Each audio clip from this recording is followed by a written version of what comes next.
प्रणाम दोस्तों, स्वागत है आपका मेरे इस YouTube चैनल साहित्य सागर में। दोस्तों, आज मैं आपके लिए लेकर आई हूँ आचार्य चतुर सेन की लिखी कहानी दे खुदा की राह पर। इस कहानी में कुल 3 पात्र हैं। एक शानदार दरिद्र बूढ़ा है जो भीख मांगता है, किंतु जिसकी शक्लो सूरत और व्यवहार बोली से शाही शालीनता प्रतिभासित होती है। दूसरा पात्र उसकी किशोरी पोती है जो मुगलिया शाही सौंदर्य की सजीव प्रतिमा है, और तीसरा पात्र लेखक खुद है। पूरी कहानी में आप स्वयं को इन तीनों पात्रों के बीच सजीव उपस्थित पाएंगे और तत्कालीन वातावरण को अनुभव कर पाएंगे। तो शुरू करते हैं कहानी। मैं उसे बहुत दिनों से उसी स्थान पर बैठा देखा करता था। वह जामा मस्जिद की सीढ़ियों के नीचे एक कोने में बैठा रहता था। उसके हाथ में एक पुरानी ऊनी टोपी थी। उसी को वह भिक्षा पात्र की भांति काम में लाता था। उसकी अवस्था 70 को पार कर गई थी, फिर भी वह खूब मजबूत दिखाई पड़ता था। उसका कंठ स्वर सतेज और गंभीर था। उसके चेहरे पर एकाध चेचक के दाग थे। उसके मुंह से निकले हुए शब्द दे खुदा की राह पर ही सदा सुन पड़ते थे। दूसरे शब्द बोलना वह जानता था या नहीं, कह नहीं सकता। उससे कोई कभी बात नहीं करता था। बातें करने पर वह कभी जवाब भी नहीं देता था। लोग उसे बहुधा पैसे देते थे। पैसा टोपी में डालने पर उसने कभी किसी को आशीर्वाद नहीं दिया, परंतु उसके चेहरे के भाव जो निरंतर अमिट रूप से बने रहते थे, देखकर अनायास ही मनुष्य की उस पर श्रद्धा हो जाती थी। संभव है वह मन ही मन आशीर्वाद देता हो। बहुधा मैंने देखा था लोग चुपके से उसके निकट जाते, पैसा उसकी टोपी में फेंकते और धीरे से खिसक जाते थे।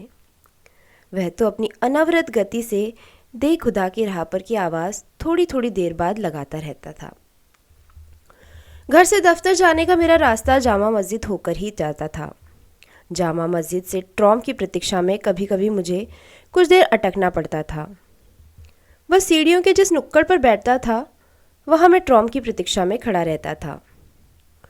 उस समय ट्रॉम आने तक मैं उसके एक रस और एक सी भाव भंगिमा से परिपूर्ण चेहरे को, आते जाते तथा पैसे देने वालों को और उसकी पोशाक तथा भावना को ध्यान से देखता रहता था। मुझे इसका कुछ चाव सा हो गया था। मैंने उसे कभी कुछ नहीं दिया। एक पैसा देते हुए मुझे शर्म लगती थी। सभी तो पैसा देते थे। मेरा अधिक देना दंभ में सम्मिलित था। फिर मेरी आमदनी भी इतनी संक्षिप्त थी कि मैं अधिक दे नहीं सकता था, और ये तो रोज़ का धंधा था। वर्षा के दिन थे। दिन भर पानी बरसा था। दफ्तर जाती बार देखा, वह एक कोने में खड़ा भीग रहा है। उस दिन उसे इस प्रकार निरीह भाव से भीगता देखकर मन पर आघात लगा। जी में ऐसा हुआ कि इसके लिए कुछ तो करना चाहिए। दफ्तर से जब मैं लौटा तब वह अपने स्थान पर बैठा था। बदली खुल गई थी। उस दिन दफ्तर से लौटते देर हो गई थी। अंधेरा होने लगा था। मैं क्षण भर रुककर उसकी ओर देखने लगा। वह अपने स्थान से उठा। उसने धीरे से, मानो वह आत्मनिवेदन कर रहा था, या खुदा, आज तो कुछ भी नहीं। उसने गंभीरता से अपनी दाढ़ी हिलाई और अपनी लाठी टेकता हुआ चल दिया। मैं भी मंत्रमुग्ध की भांति उसके पीछे हो लिया। मुझे उसके प्रति कौतूहल हो रहा था, क्योंकि उन सुपरिचित शब्दों के सिवा प्रथम बार ही मैंने उसके मुंह से निकले ये शब्द सुने थे। वह पतली और संकरी गलियों को पार करता हुआ धीरे धीरे उसी लाठी की आंखों से राह टटोलता हुआ चला जा रहा था। पीछे पीछे मैं था। बस्ती का शानदार भाग पीछे छूट गया था। अब वह गरीबों के टूटे फूटे घरों के पास से गुजर रहा था। अंत में एक खंडहर के समान घर के द्वार पर खड़ा हो गया। उसने कुंडी खटखटाई और एक किशोरी बालिका ने आकर द्वार खोल दिया। यद्यपि मैं कुछ दूर था, फिर भी मैंने उस सुकोमल मूर्ति को देख लिया। उसे देखकर आंखें हरी हो गई। उन आंखों ने भी, मालूम होता है, मुझे देख लिया। यद्यपि उन दूध समान स्वच्छ आंखों की दृष्टि पड़ते ही मेरी आंखें नीचे झुक गई थी, फिर भी जैसे मेरा मुख निवेदन वहां तक पहुंच चुका था। वृद्ध को इस बात का कोई ज्ञान नहीं था कि मैं उसका पीछा कर रहा हूँ।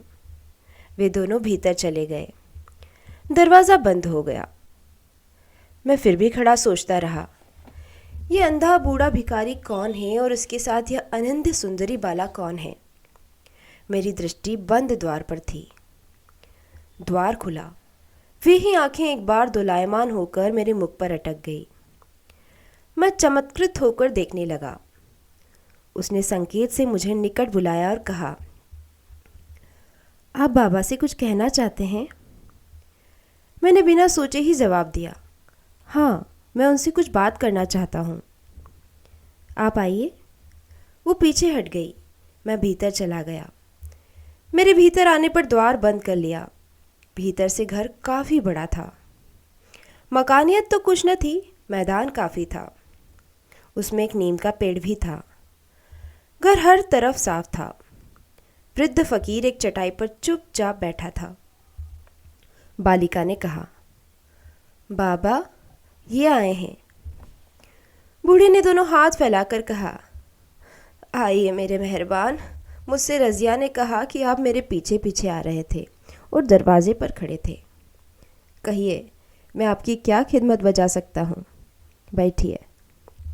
बालिका ने एक चटाई का टुकड़ा लाकर डाल दिया था। मैं उसी पर बैठ गया।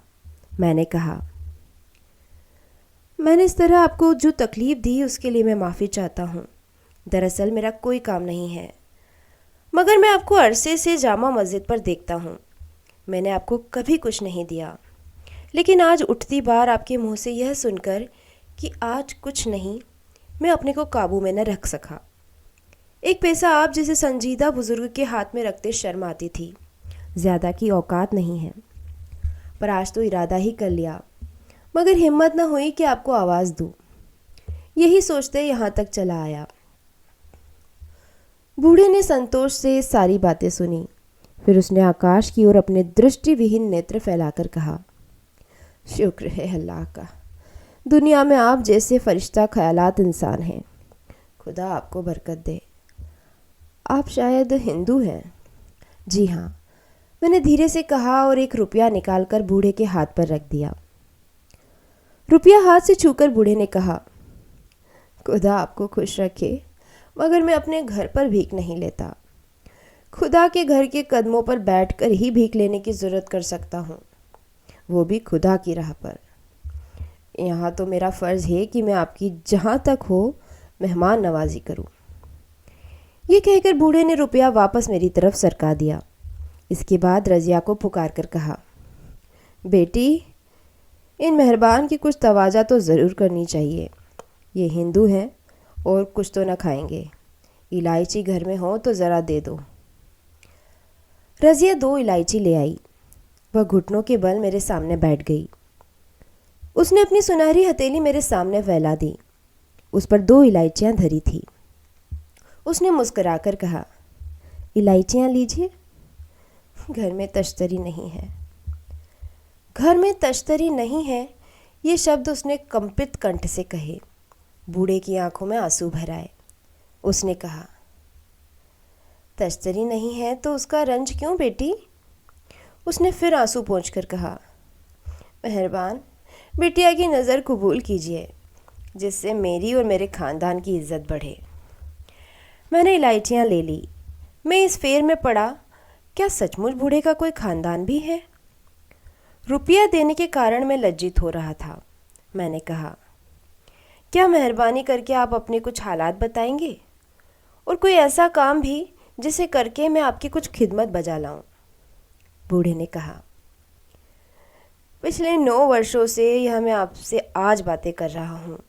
रज़िया और मैं इतने दिनों से यहाँ अकेले रहते हैं। हम लोग न किसी से मिलते हैं, न कोई हमसे मिलता है। आपने आज अचानक आकर इस अंधे अपाहिज पर इतनी मेहरबानी की। उसने झुककर मेरे दोनों हाथ चूम लिए। रज़िया ने आकर कहा, बाबा, आज खाने का क्या होगा? बूढ़े ने पैसे टेंट से निकालकर कहा, सिर्फ यही है। 1 पैसा तुम हस्व मामूल दरगाह पर खैरात दे आओ और 1 पैसे के चने ले आओ। आज उन्हीं पर औकात बसर होगी। रज़िया चली गई। मैं बूढ़े के दृष्टिहीन तेजवान मुँह को देखता रहा। फिर मैंने कहा, रज़िया क्या आपकी बेटी है? नहीं, पोती है। इसकी माँ इसे जन्मते ही मर गई। इसे मैंने इन्हीं हाथों से पाला है। रज़िया के वालिद शायद नहीं है? नहीं। बूढ़े का स्वर भर्रा गया। फिर उसने ज़रा खास कर कहा, उसे मरे तो 14 साल हो गए। बूढ़े की दृष्टिहीन आंखें मानो कुछ देखने लगी। उनमें पानी छलछला आया। उसने एक बार फिर आकाश की ओर देखा और फिर ज़मीन पर झुक गया। मुझे ऐसा मालूम हुआ कि बूढ़े का जीवन गंभीर भेदों से परिपूर्ण है, परंतु मुझे उससे कुछ पूछने का साहस नहीं हुआ। मैंने फिर कहा, क्या मैं आपकी कोई खिदमत बजा ला सकता हूँ? मेरी कोई खिदमत नहीं है मेहरबान, मैं खुदा का एक अदना खिदमतगार हूँ। उसके होंठ काँप कर रह गए, मानो बलपूर्वक कुछ उसके मुख से निकल रहा था। उसे ज़बरदस्ती रोक लिया। रज़िया लौट आई और उसने भुने चने बूढ़े के सामने एक साफ कपड़े के टुकड़े पर फैला दिए। बूढ़े ने पानी मंगाकर वज़ू किया, नमाज पढ़ी और फिर से पास आकर कहा, अगर एक मुट्ठी इसमें से आप कबूल फरमाएं तो मैं समझूं कि अब भी मैं मेहमान नवाजी करने लायक हूँ। उसने चनों का रुमाल आगे बढ़ाया। मैंने थोड़े चने मुट्ठी से लेकर कहा, मेरे बुज़ुर्ग, इन्हें मैं नियामत समझता हूँ। रज़िया पास बैठी। हम तीनों ने चने खाए। इसके बाद मैं उठ खड़ा हुआ। बूढ़े ने खड़े होकर मुझे विदा किया, मेरा नाम पूछा और दुआ दी। मैं रोज़ उसे वहीं भीख मांगते देखता, पर कभी कुछ देने तथा बोलने का साहस न करता। हाँ, बीच बीच में मैं उसके घर घंटा 2 घंटा जाकर बैठ आता था। उसका असली परिचय प्राप्त करने की मैंने चेष्टा की, पर प्राप्त न कर सका। अलबत्ता मुझे यह अवश्य मालूम हो गया कि बूढ़ा कोई बहुत ही बड़े खानदान का आदमी है। 4 साल गुजर गए। हम लोगों में बहुत घनिष्ठता बढ़ गई थी। बूढ़े का यह नियम था कि वह तमाम भीख में से आधी मज़ार पर खैरात कर देता था। यह मज़ार उसकी धर्मपत्नी की थी, जिसे उसने कभी अपने प्राणों से ज़्यादा प्यार किया था और अब पूजा करता था। आधी भीख अपने और रज़िया के काम में लाता था। एकाएक मैंने देखा वह अब सीढ़ियों पे नहीं है। कई दिन बीत गए। आखिर मैं एक दिन उसके घर गया। देखा मृत्युशैया पर पड़ा है। रज़िया अकेली उसकी सेवा कर रही है। रज़िया अब 17 साल की अप्रतिम सुंदरी थी, परंतु उसके सौंदर्य में चमेली के समान माधुर्य था। वह पवित्रता, गौरव और गंभीरता की केंद्र स्वरूप थी। उसके गुणों पर मैं मोहित था और मेरे मन में उसके प्रति आदर था। मेरी आयु यद्यपि 30 वर्ष के लगभग ही थी और मेरी पत्नी का जीवन के आरंभ में ही देहांत हो गया था। फिर भी उसके प्रति प्रेम की भावना से देखने का साहस मैं न कर सका था। वो मुझे बड़े भाई कहकर पुकारती थी। देखते ही उसने कहा, बड़े भाई, देखो बाबा की क्या हालत हो गई है। कई दिनों से तुम्हें याद कर रहे हैं, पर मैं इन्हें छोड़ अकेली इतनी दूर तुम्हारे घर नहीं आ सकती थी। बूढ़े को होश हुआ तो रज़िया ने उसके पास जाकर कहा, बाबा, बड़े भाई आए हैं। बूढ़े ने मेरी तरफ मुख किया। मैंने समझ लिया कि अब चिराग बुझने में विलंब नहीं। मैंने उसका हाथ अपने हाथ में लेकर कहा, उफ, आप इतने कमज़ोर हो गए, मुझे खबर भी नहीं भेजी। आज तो आप मेरे मन की साध मिटा दीजिए, मुझे कुछ खिदमत करने का हुक्म दीजिए। बूढ़े ने कंपित स्वर में कहा, अच्छा, तुम मेरी और रज़िया का एक काम कर दोगे? बहुत खुशी से, मैंने उत्सुकता से कहा। बूढ़े ने मंद स्वर से रज़िया को कुछ संकेत किया। वह कोठरी के कोने से कपड़े में लिपटा हुआ एक पुलिंदा ले आई। बूढ़े ने उसे अपने हाथ में ले छाती से लगा, फिर मेरी तरफ बढ़ाते हुए कहा, इन कागज़ों को संभाल कर रखना, जान से भी ज़्यादा, और जब रज़िया 18 साल पार कर जाए तब खोलना। इसमें जैसा लिखा है वैसा ही करना। ज़बान दो, करोगे? मैंने ज़बान दी। बूढ़े ने फिर कहा, मेरे बाद रज़िया यहाँ न रह सकेगी। इसे तुम जहाँ मुनासिब समझो रखना, परंतु अपनी हिफाजत से दूर नहीं। मगर यहाँ से निकलकर मेरे बाद वह फ़कीरी हालत में न रह सकेगी। बूढ़े ने एक जड़ाऊ कंगन निकाल कर दिया और कहा, इसे बेचकर मेरी रज़िया को आराम से रहने का बंदोबस्त कर देना। बूढ़ा कुछ देर चुप रहा। वह अपने हृदय में उबलते हुए तूफान को शांत कर रहा था। कुछ ठहरकर उसने मुझे और रज़िया को पास बुलाकर दोनों के हाथ पकड़ अपनी छाती पर रखकर कहा, मेरे मेहरबान, तुम हिंदू हो और रज़िया मुसलमान, मगर खुदा की नज़र में दोनों इंसान हैं। मैं उम्मीद करता हूँ तुम रज़िया के लिए कभी बेफिक्र न होंगे। कुछ ठहर कर कहा, मेरे बच्चों, तुम लोग अपना नफ़ा नुकसान सोच लेना। हम दोनों सिर झुकाए बूढ़े की टूटी चारपाई के पास बैठे रहे। कुछ देर बाद बूढ़े ने कहा, बड़े भाई, अब तुम रज़िया को लेकर चले जाओ। मेरा वक्त नज़दीक है। मेरी मिट्टी सरकार के आदमी संगवा देंगे। हम लोगों ने उसकी कुछ न सुनी। हम वही डटे रहे। 3 दिन बाद उसकी मृत्यु हुई। रज़िया मेरे घर रहने लगी। मेरी बूढ़ी मौसी देहात में रहती थी। उसे मैंने बुलाकर घर में रख लिया था। सुविधा के ख्याल से मैंने रज़िया का नाम कमला रख लिया था। मैंने वह कंगन बेचा नहीं। उसका मूल्य 20,000 से भी अधिक आंका गया था। रज़िया ने कहा, इस कंगन से दादा बातें किया करते थे। ये दादी का कंगन था। मैंने भी उसे एक पूजनीय वस्तु समझा। रज़िया का 18वां साल खत्म हो गया। मैंने उस दिन रज़िया को नई साड़ी पहनाई, फूलों का हार पहनाया। उसके बाद मैंने वह पुलिंदा खोला। उसमें कुछ कागजात थे। एक शाही मुहर थी, कुछ फरमान थे और एक विवरण पत्र था। उसे पढ़ने पर पता लगा बूढ़ा सुल्तान टीपू का बेटा खिज्र खां था। उसका बेटा रज़िया का पिता युद्ध में मारा गया था। सरकार के साथ कुछ ऐसी संधियां थी कि रज़िया को 18 वर्ष की होने पर सरकार से उसे एक इलाका जो उसके बाप का जब्त कर लिया गया था मिलता। रज़िया के जन्म और वंश का प्रमाण रज़िया के गले के ताबीज़ में था। ताबीज़ खोल डाला गया। समय पर सब कागजात हाईकोर्ट में दाखिल कर दिए गए। 6 मास बाद रज़िया को जागीर मिल गई। उसकी आमदनी 5 लाख रुपया सालाना थी। जागीर मिलने पर रज़िया को लेकर मैं इलाके भर चला गया। वहाँ पर दखल वगैरह लेकर सब व्यवस्था करके जब मैं चलने लगा तो रज़िया ने आंखों में आंसू भरकर मेरा हाथ पकड़कर कहा, अब जाओगी कहाँ? मैंने कहा, रज़िया रानी, अब बड़े भाई न कहोगी? नहीं। रज़िया की आंखों में आंसू और होठों पर हंसी थी। वो लिपट गई। मैंने कहा, रज़िया, बड़े भाई का कुछ लिहाज करो। दर्द सिर्फ तुम्हारे ही दिल में नहीं, दूसरी जगह भी है। पर जो हो गया सो हो गया। रज़िया ने बहुत समझाया पर मैं न माना। मैंने कहा, एक बार बड़े भाई कह तो दो, जाऊं। रज़िया रोते रोते धरती पर लौट गई। उसने कहा, बड़े भाई, फिर यहीं रहो, जाते कहाँ हो?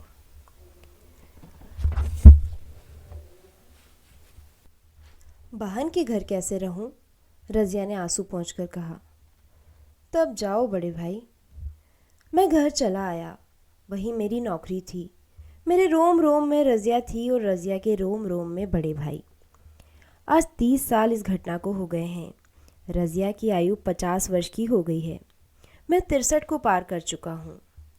हम दोनों ने ब्याह नहीं किया। मैं साल में एक बार रज़िया के घर जाता हूँ। उसकी सब आमदनी सार्वजनिक कामों में जाती है। सरकार से उसे बेगम की उपाधि मिली।